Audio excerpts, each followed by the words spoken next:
Bonjour à tous et bienvenue sur videowars.fr. Aujourd'hui nous allons nous intéresser au trendline, donc en français les lignes de tendance.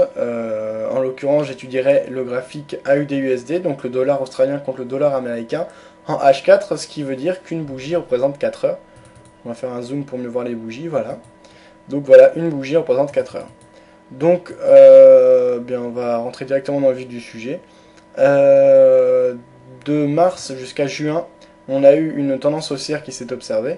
On va tracer notre trendline, donc notre ligne de tendance, en reliant les différents points bas, donc les différentes zones de rebond qui suivent cette tendance. Voilà ici. Donc on va zoomer pour un peu avoir un meilleur aperçu. Et donc, notre trendline, on a pu la définir uniquement à partir du 28 avril, puisqu'avant, on n'a pas eu de vraies zones de rebond intéressantes. En tout cas, on en a eu, mais elles ne se sont pas avérées fiables. Mais au moment où on les a tracées, on ne pouvait pas le savoir.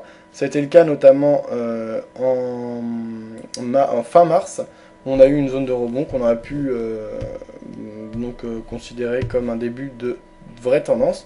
Malheureusement, ça n'a pas été le cas, on a eu un rebond, un deuxième qui a commencé à s'amorcer, puis un franchissement à la baisse de cette ligne de tendance qui a annulé la validité de celle-ci.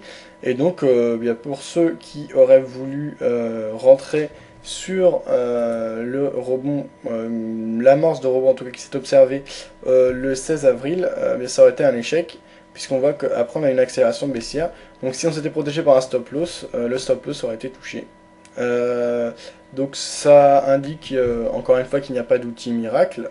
Il faut toujours se protéger, les faux signaux sont courants et arrivent avec n'importe quel indicateur, n'importe quel signal, n'importe quelle stratégie de trading. Donc il faut s'y préparer, l'accepter, on ne peut pas être gagnant à tous les coups. Et c'est comme ça qu'on avance petit à petit. Cependant c'est quand même un outil intéressant, sinon on ne le verrait pas. Donc on voit qu'ensuite, donc ça c'était le 28 avril, fin avril, on a eu une autre zone de rebond qui cette fois s'est avérée intéressante, puisque si on regarde récemment, très récemment, le 23 juin, on a eu un rebond dans la zone de ce support oblique. Donc vous vous rappelez qu'on a vu récemment les supports et résistances horizontaux. Bien là, les trendlines, ce sont en fait des supports ou des résistances selon la direction de la tendance. Donc si c'est une tendance haussière, on va avoir un support oblique en reliant les différents points bas. Si c'est une tendance baissière, on va avoir une résistance oblique en reliant les différents points hauts. Donc ici, notre support oblique, on est rentré dans la zone de support. Donc comme je l'ai dit la dernière fois, la zone de support, c'est pas uniquement le support, c'est 10 pips au-dessus et 10 pips en dessous. Ça, c'est ma théorie personnelle, hein, c'est pour créer une zone de rebond.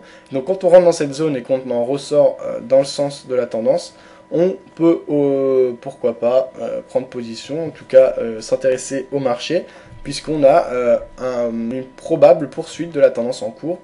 Là, en tout cas, ce qui s'est passé le 23 juin, ça s'est vérifié, puisque si on était rentré après le rebond, donc là on voit qu'on a une belle accélération baissière qui nous ramène dans la zone de la trendline, puis une bougie verte tout à fait intéressante, puisqu'elle englobe la dernière bougie complètement, donc ça c'est un fort signal de retournement, donc un vrai signal de rebond, de plus ce rebond est dans la tendance. Donc là, une position le 23 juin à midi, sur le dollar australien contre le dollar américain était tout à fait justifié. Et on voit qu'on a eu une belle accélération haussière. Après, tout dépend où on a placé notre take profit. Cette bonne position peut s'avérer mauvaise sur le long terme, mais en tout cas, on a eu une autre accélération haussière. Ensuite, pour ceux qui veulent compléter, et c'est indispensable de compléter, on ne peut pas simplement se contenter d'un outil comme les trendlines pour trader. On peut rajouter les résistances et supports horizontaux qu'on a vus récemment. Et donc là, ça donnerait qu'on attendrait un franchissement à la hausse du point des 0,8260 pour rentrer éventuellement à l'achat. Donc là, un buy stop serait vraiment tout à fait justifié. Et même si c'était une mauvaise position, on n'aurait aucun regret, puisque au niveau théorique, tout coordonné pour une poursuite de la hausse et une poursuite de la tendance. Il faut savoir, pour ceux qui connaissent un peu la théorie des vagues d'Elliott, qu'en général, on a 5 phases d'ascension ou de descente dans une tendance. Donc là, vu qu'on a une tendance haussière, on va avoir les phases d'ascension. On a une première vague haussière qu'on observe ici, donc qui nous a mené de début mars, les cours étaient à 0,6307, à début avril, enfin mi-avril, pardon, les cours étaient à 0,7325. Ensuite, une phase de correction qu'on observe jusqu'à la fin avril. Ensuite, on a une petite baisse, donc une correction. puis une accélération haussière, donc ça c'est la deuxième vague haussière, la deuxième vague d'ascension, qui nous mène jusqu'à début juin, jusqu'à 0,8252. Donc ça c'est vraiment une forte, une grosse tendance hein, qu'on a eue, puisque passer de, ouais ça fait 2000 pips quoi, dans une tendance, c'est vraiment que ça commence à être de la grosse tendance quoi. Donc là en plus en si peu de temps, donc en 3 mois, 3-4 mois, ouais, parce qu'on commence à être, ouais, on est fin juin, donc 4 mois quoi, on a vraiment eu une belle tendance haussière qui s'est observée. Mais cependant, à mon avis, alors peut-être que je me trompe et que je suis un mauvais observateur, mais on a eu ensuite donc notre phase de correction qu'on a actuellement. Donc ça c'est la quatrième vague, c'est une vague baissière, donc en tout je vous ai dit 5 vagues, ce qui nous donne 3 vagues haussières et 2 vagues baissières. Donc actuellement on a eu notre première vague haussière, vague baissière, donc correction, vague haussière et la correction. Et là, si on a un franchissement à la hausse de cette résistance, sachant qu'on a eu un rebond sur le support oblique, donc sur la trendline, et qu'il nous manque une vague pour compléter la théorie des vagues d'Elliott, à savoir les 5 vagues, donc ce serait la 5e vague d'ascension et la dernière, là vraiment ce serait un achat tout à fait justifié, le buy stop pourrait être intéressant. Mais comme d'habitude, ne jamais avoir de certitude, rester humble face au marché, se protéger soit par un stop loss clairement défini, soit par un money management très, comment dire, soit par une prise de risque très limitée, donc avec un effet de levier très faible, soit pas du tout de levier, soit deux, donc pour à ce moment-là ne pas mettre de stop loss ou un stop loss très large. Donc voilà les deux moyens les plus efficaces de se protéger hein, donc quand on rentre sur le marché. Donc n'avoir aucune certitude surtout, et donc toujours se rappeler qu'on peut avoir tort, mais il y a bien un moment où il faut prendre une décision. Donc là un buy stop au-dessus de la zone des 82,60 sera intéressante à mon avis.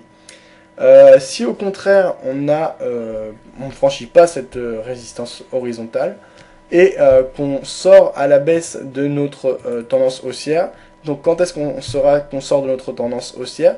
Et bien quand on franchira à la baisse, ou en tout cas quand on sortira donc pas forcément à la baisse, mais en tout cas que notre trendline passera au-dessus des cours, puisque les cours peuvent très bien stagner, mais sur trop longtemps, donc à ce moment-là ça va être bien la trendline qui va passer au-dessus, puisque les cours ne seront pas spécialement baissiers, mais ils seront quand même dépassés par la trendline. On aura également une sortie de tendance, donc deux types de sorties, soit en range, soit en accélération baissière. Donc en général ça nous amène vers deux scénarios possibles, soit une consolidation, donc une phase où on n'aura pas de tendance claire, on aura un range qui se dessinera,